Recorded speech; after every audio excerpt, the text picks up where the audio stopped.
Hello friends, నమస్తే అండి.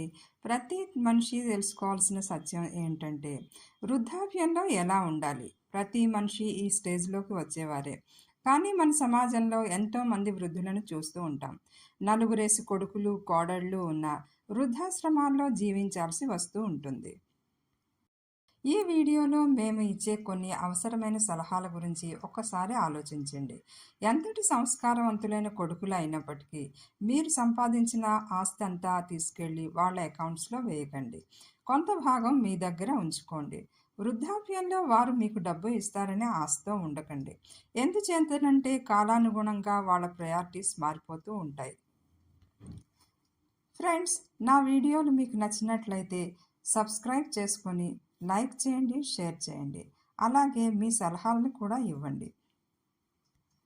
ఒక విషయం మీరు గుర్తుంచుకోవాల్సినది ఏంటంటే మీరు మీ పిల్లలకు నేర్పిన సంస్కారమే వృద్ధాప్యంలో వారు మీకు ఇచ్చే ఆదరణ అనుకోండి. వృద్ధులను గౌరవించడం నేర్పండి.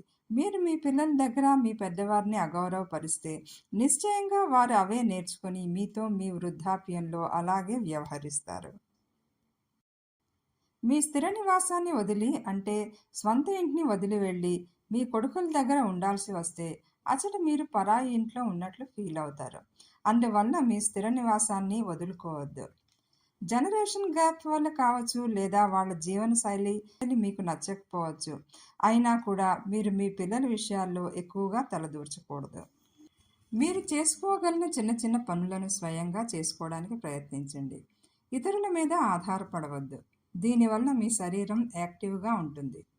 వృద్ధాప్యంలో భార్యాభర్తలు ఇద్దరూ ఒకరికొకరు తోడుగా ఉండాలి. పిల్లలు వాళ్ళ జీవితాల్లో బిజీగా ఉంటారు. అందువలన మీ కష్ట సుఖాలని మీరే ఒకరికొకరు పంచుకోగలరు. అలాగే ఆరోగ్యం పట్ల శ్రద్ధ వహించండి. వ్యాయామం రోజు చేయండి. ఇంకొకరి మీద ఆధారపడాల్సిన అవసరం రాదు. ఫ్రెండ్స్, ఈ చిన్న విషయాల్ని మీరు గుర్తించి నడుచుకున్నట్లయితే మీ వృద్ధాప్యం ఆనందమయం అవుతుంది. ఈ వీడియో మీకు నచ్చినట్లయితే నా ఛానల్ని సబ్స్క్రైబ్ చేసుకొని లైక్ చేయండి, షేర్ చేయండి. అలాగే కామెంట్ చేయడం మర్చిపోవద్దు. Thank you.